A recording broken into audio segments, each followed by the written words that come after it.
Assalamu alaikum warahmatullahi wabarakatuh. Hope you're doing well. So, I wanted to continue to do my series on the Society of Jesus, the Jesuits, because I like to nerd out on different theological stuff, as I'm sure you're well aware of.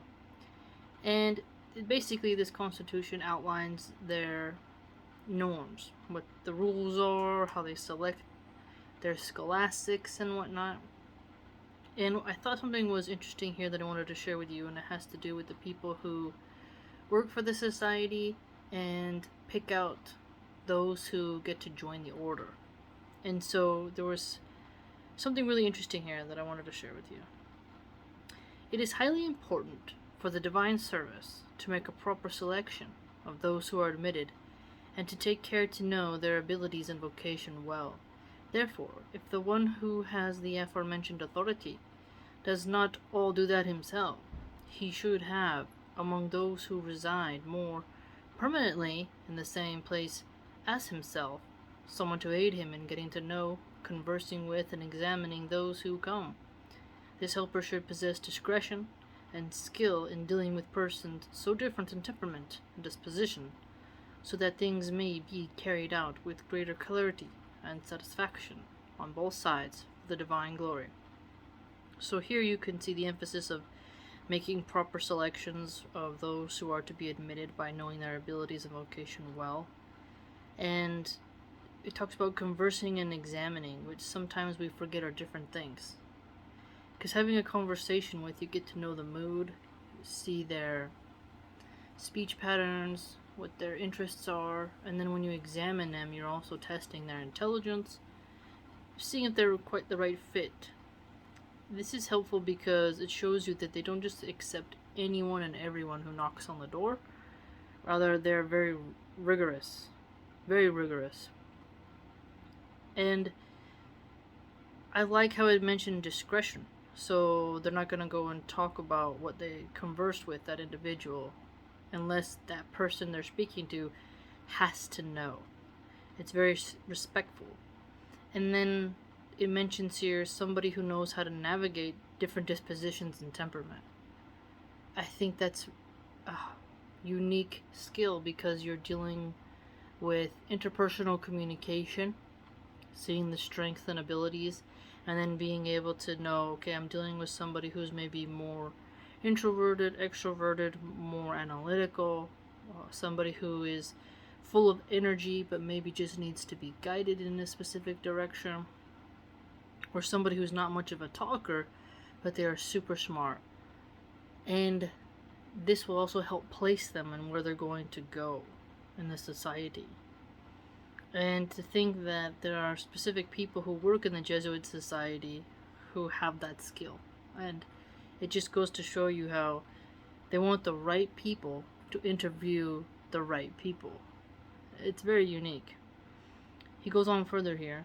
Both the one who has the authority to admit and his helper ought to know the society well and be zealous for its good functioning, so that no other consideration will be able to deter him from what he judges in our Lord to be more suitable for his divine service in this society. Therefore, he should be very moderate in his desire to admit, furthermore, so that he may be more free from disordered affection, where occasion for it might exist, as in the case of relatives or friends. Anyone in whom this danger is in any way feared ought not to perform the function of examiner. So here, they want the person who is going to be given the authority to admit people to know the society quite well and to be eager to add only the good to the society so it functions better. The helper also, who is going to be almost the cross-examiner, is going to have to know the rules of the society, its function, its mission, and all that, so they can see if this person has what it takes. So not only are they supposed to be able to possess discretion and be able to converse and examining individuals, they also have to be very knowledgeable of the society itself. and not just knowledgeable of it, but almost to have this eagerness, this zealousness, so that it can function better. Think about how if you are a manager of a business, sometimes you can hire somebody just because they're attractive, right? And you want to look at them as eye candy every day. You didn't necessarily pick the candidate that is going to add the most productivity. You'd be surprised how many people do that. You know, some men want to have their work wife, so they'll hire a really hot chick instead of like a balding fat guy who's gonna actually do quite well. I think some of the best people are those who are picked off their merits, not their beauty and gender. But we all know there's corruption and humans have faults. But here we can see that they are trying their best to fill in loopholes. Because it mentions here, if an examiner comes across their friend or relative who wants to be admitted, they shouldn't be the one to do that function, because they might turn a blind eye to certain red flags that can actually cause detriment to the society. And the society comes first before your friendship or relationship with that individual. And they want to see everybody who is suitable for the divine service of their society to function well, and to pick those who will help it function further. So, very unique, I must say. Very unique. The more I read their constitution, it's very rigorous. Testing, examining, finding your weaknesses, your strength. Very interpersonal, and I think that's how they're spending a lot of time and effort in getting to know the society's mission and the members themselves and the candidates. And you're not just one and done and you're in and that's it. Like, they're constantly checking up on you. It's very unique.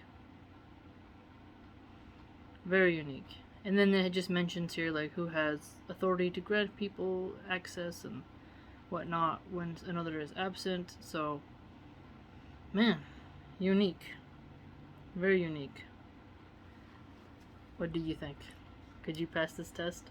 I think it'd be cool to be the exam, like to be the helper. I wouldn't want to be the main person, but like if we had an Islamic society like this or something, or just in general when you're hired to examine someone.